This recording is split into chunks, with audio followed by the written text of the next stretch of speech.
Welcome, everybody, to another episode of Strife's Sanctum podcast.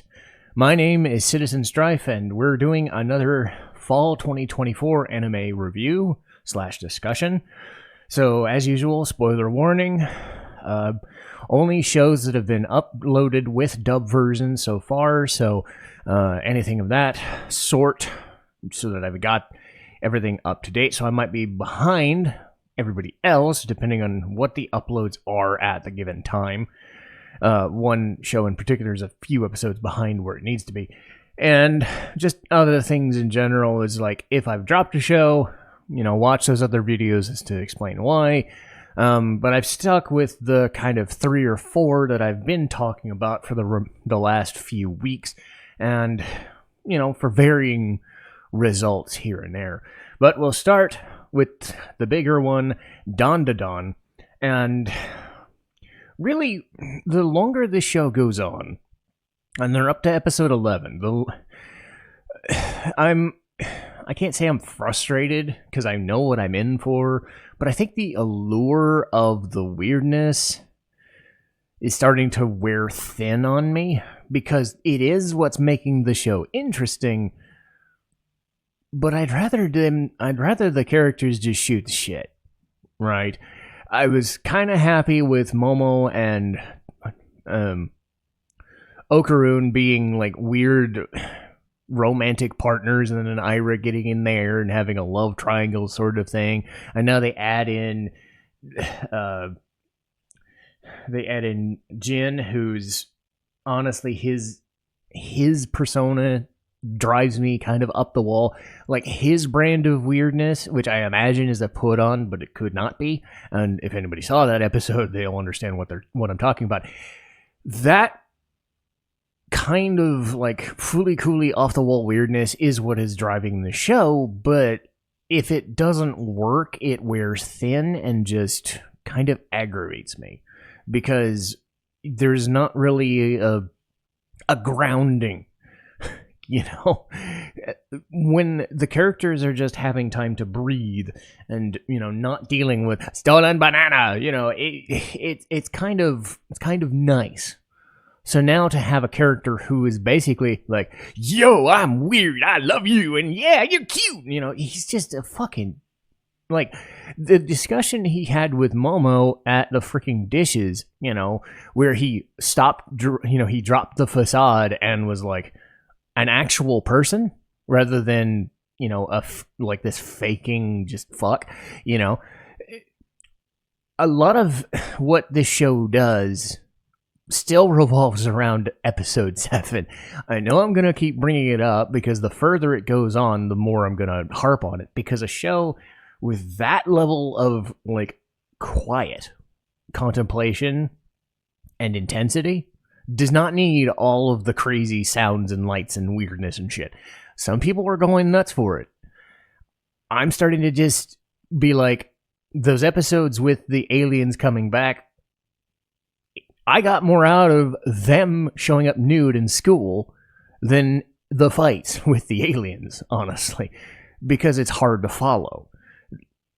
Intentionally hard to follow, admittedly. So I'm liking the show less and less as I'm going on, not to the point of hating it, but knowing that the things I like are struggling against the things that I don't like, because the things that I used to like are starting to just gnaw at me, and that's not good when you're trying to like enjoy a product, because, and again, what you want of something and what you're getting are 2 different things, and compartmentalizing it and saying, okay, this is not what, like, there are spurts of things that are amazing, but the things that aren't,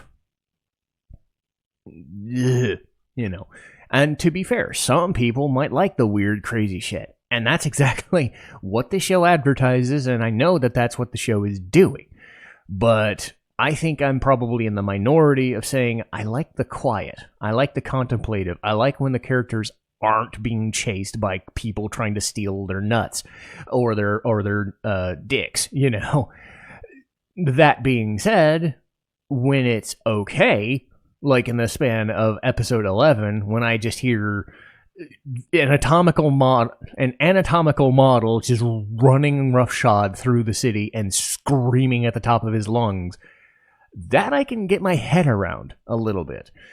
The weirdness has to have some sort of like simplicity to it, if that makes any goddamn sense.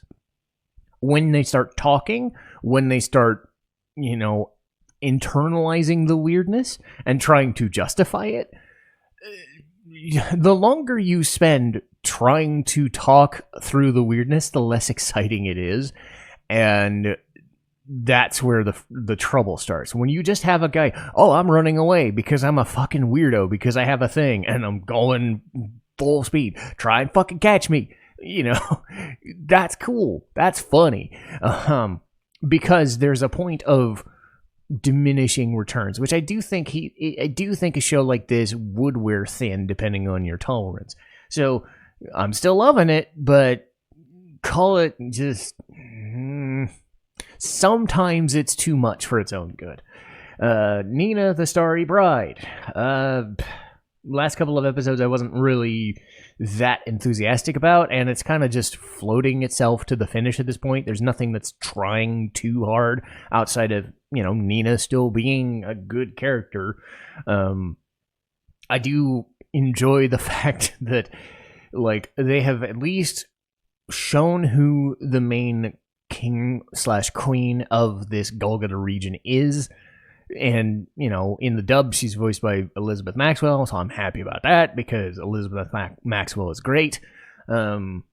And she brings that air of, well, this explains why all the Golgotha people are assholes. I get it now. It works. And basically just sitting in a gladiator's throne and watching people just kill themselves is kind of like, yeah, I can see her doing that. And this fighting tournament thing, has, they build up the rules of saying the princes can't get involved, and here's why, because we don't want the heirs to the throne to be, killed and whatnot. Nina jumping into the fray and doing weird shit on her own is par for the course with Nina. She's trying to learn how to fight, but barely. Trying to be taught how to sword fight from the best swordsman in the region when she is a scrub. It leads to a bit of fun. I do like that they give enough for the other princesses to do without overstaying their welcome, because this show is still about Nina.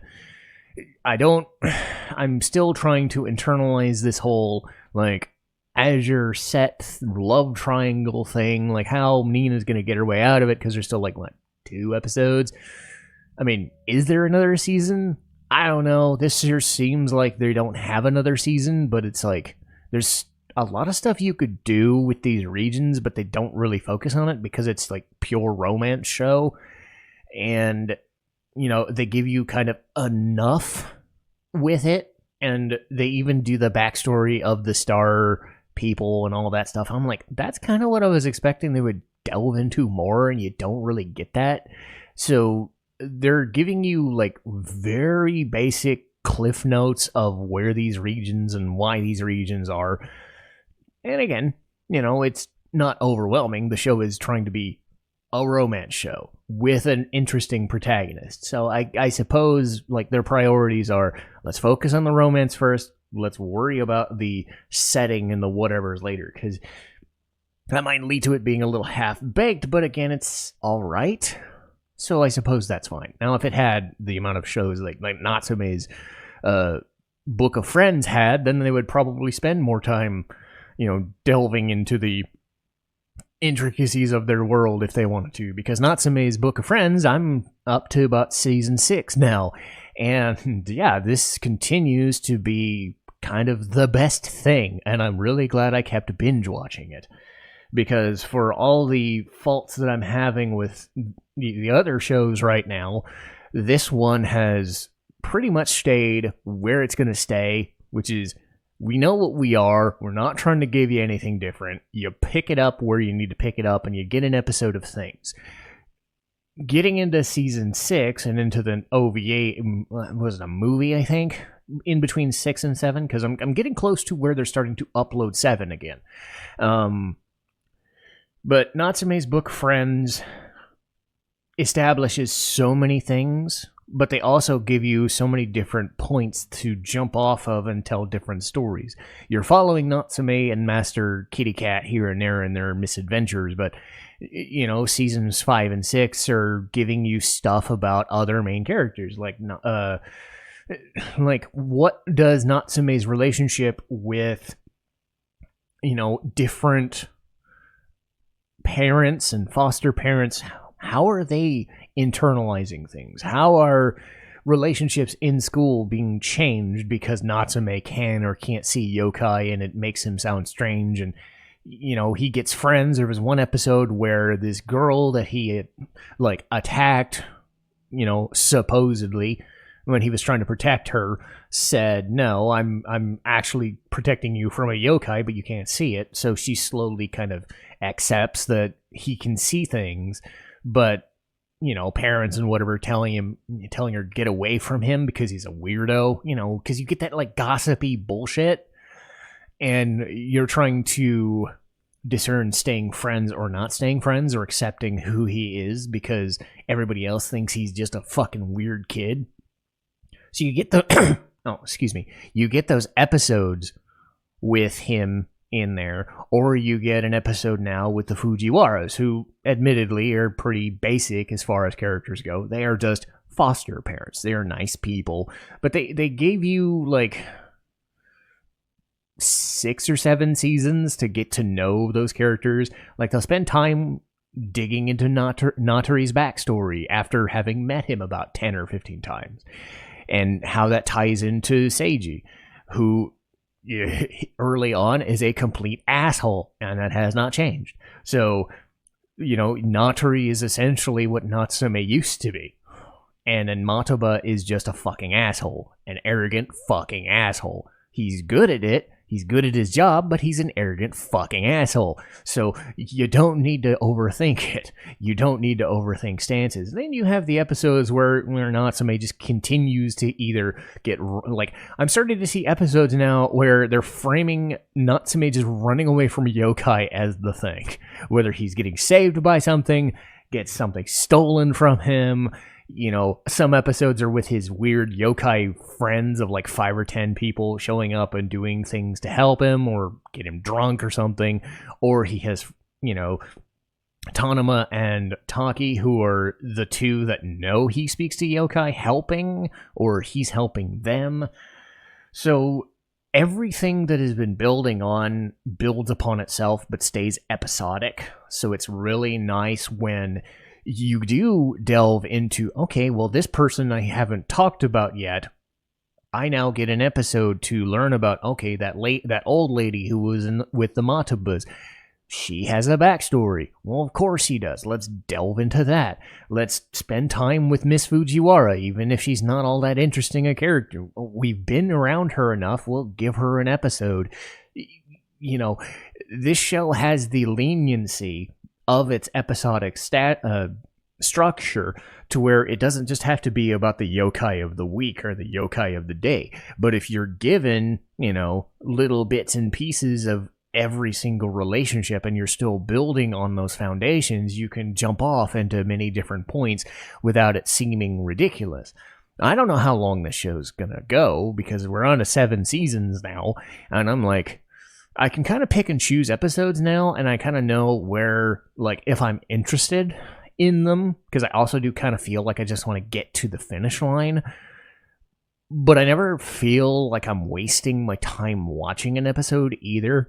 It just depends on what am I kind of looking for out of an episode, because sometimes you'll get an episode about going to a festival and seeing a bunch of weird yokai. Sometimes you'll get an episode about a different character, again, that you weren't really focusing on, but they'll give you a time to do it. So if you have, your fill of Natsume, well, here's an episode about Natri. So Natsume's not even in the freaking show for 20 minutes, Or you could just have, hey, they stole something from me or they need help. Let me help them in some weird way. So they're balancing so many different kind of competing interests that they've built up equity for. And you can only really do that when you've built up that foundation. Because if you try to do too many things early, then it becomes ridiculous and hard to follow. If you do too much world building, then it becomes too thick and too layered and almost impenetrable, and you wonder why you even started in the first place. Something like this is free-flowing enough with enough backstory that you don't have to overthink it, but you know that you're invested if you do. And that's why something like this has stood up to me for the last couple of months, despite, 80-some episodes not really being, my usual cup of tea. As far as the last show so far, Demon Lord 2099, it's fine, I guess. I'm not as happy with these two episodes that, they delayed them for a little while, so I didn't really get an update. Last I remember, Machina was stolen so that she could become essentially firewood for her city. And Veltol and Graham come by and basically save her. And that's how simple the episodes were. What I found frustrating was these were kind of the main two I'm fighting episodes. But therein lies a trap. Because it felt like these are the big baddies of the show. But it's episodes 6 and 7. I'm like, why are we moving so fast? Do we know enough about the world yet? Do we know enough about these characters yet? I mean, why are we doing these, maybe they have some other big bads later for the end of the show, but it always still feels like, why are you doing a full season recap and finale episode blow off early on? It's kind of early. And what also doesn't help is that this is one of those shows that at first I was happy that they were trying to explain the mechanisms of magic and why it works and how it works and whatever. But then when they actually got to the meat of the matter, they didn't really do a lot of fighting. And they did just a lot of shouting of the fighting names and the spell names and all the weird shit. And it really happened more for the Graham fight with the subordinate lady with a sword, because she would keep explaining stupid shit like, my armor is the top of the line armor of this thing. You cannot defeat me because now I have this thing of this power set. They're justifying their power set through word salad. It's really exhausting. And her entire motivation through the fight is saying stuff like, you're archaic and my technology is better. And I'm like, could you just stab him? Maybe. I don't need to hear your explanation for your technology. I know you're in love with that stuff, but it sounds like specifications for a new gaming console. What does that even mean? Do the games work or not? What do I fucking care as long as I can play a Persona game? I don't care if it looks like the top of the line graphics or the top of the line speed. This guy is going to kick your ass because he's going to kick your ass, not because you have a 1/10th percentile edge in speed, So she overdoes it. And, the fights themselves are okay-ish, but it's And then you get to the second fight with Veltol and Marcus, and you're just like, well, no, I have this thing. And then they explain, well, no, you only defeated my other form, and now I will explain why my other form is so powerful. I'm like, just fucking kill the guy. I'm like, I'm not watching I'm not watching a video game playthrough of Kingdom Hearts here. I don't need the explanation of your shit. I don't care that you have a second form of superpowers and shit. If you have your second form of superpowers, just eat the fucking guy. So I don't need your explanations and over explanations and analyzing. I know that shows have 20 minutes to work with, but you could have gotten these things done in a single episode. You could have had half of it for the fight with Graham and the sword lady. You could have had Marcus and Veltol getting done in the same episode, and then you could have spent an episode doing fun shit. I remember an episode, like one of my favorite episodes of Ergo Proxy, and I bring this up for a reason. My favorite episode, what had nothing to do with the storyline, had nothing to do with the world building. It was when they were stuck in the middle of nowhere, foraging for stuff and finding things to do. Because if I don't care about the characters, I don't want to know. There's early stuff early on in this show which was kind of intriguing, where it was this guy in a cybernetic new cyberpunk world 500 years into the future trying to figure stuff out. And the first couple of episodes are cool because he's trying to get the mechanisms of how do I get a job? How do I do whatever? And how is my relationship with Machina? Will they, won't they, fall in love? Which, funny enough, they do. But now you're doing the whole shonen thing where you're just fighting and my power set is better than yours and I'm better than you ever will be. And I'm just like, no, you could have done this in 5 fucking minutes. With all the time you're spending talking about how much better you are, you could have just eaten the guy. You can get your point across in a lot less time than you need to. So maybe that's just me, but I think it's like, if you spend time world building and character building, and I'm invested in these people and this world, because again, you have so much you can build to, and maybe that's what the second half of the season's gonna be, is more of Velto learning this whole world and its dynamics, because I don't know anything about the cyberpunk world except the first couple of episodes, but it's like, you can do a lot of shenanigans that aren't just the basic, hey, I'm gonna fight a guy, Or you could have spent time building up the fighting of that guy and gotten the same result, but I would have been more invested in him trying to save this world because, well, why is he here? What is he going to do? Why is he starting from the bottom? You could have done like a GTA, like rags to riches kind of thing. But no, they just said, he's now here, he's a streamer, he's got streamer powers, he's got his power set back, and now he kills a guy. I'm just like, that was fucking drastic. And again, the fighting itself didn't really seem all that engaging because you spent half the time talking about how you're going to fight a guy instead of talking about eating the guy or killing the guy and just doing the damn thing. So, anyway, speaking of talking, I think I've talked enough. So, in terms of my interest level in things, Natsume is great. And it's probably going to continue to be great because it knows what it wants to be. Dandadan knows what it wants to be. Nina knows what it wants to be. But they have varying degrees of success depending on what I find more interesting or what I find least exhausting to get through.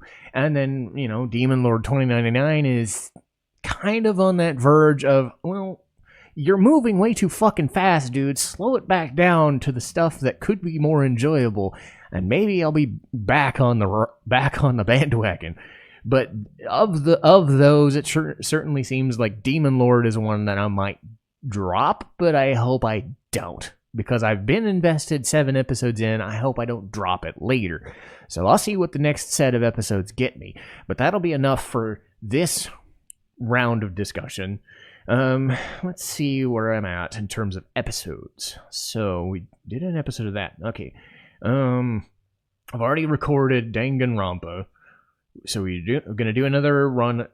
Every 2 weeks we're going to keep doing these runs of episodes, and I'm really waiting for winter 2025. Words.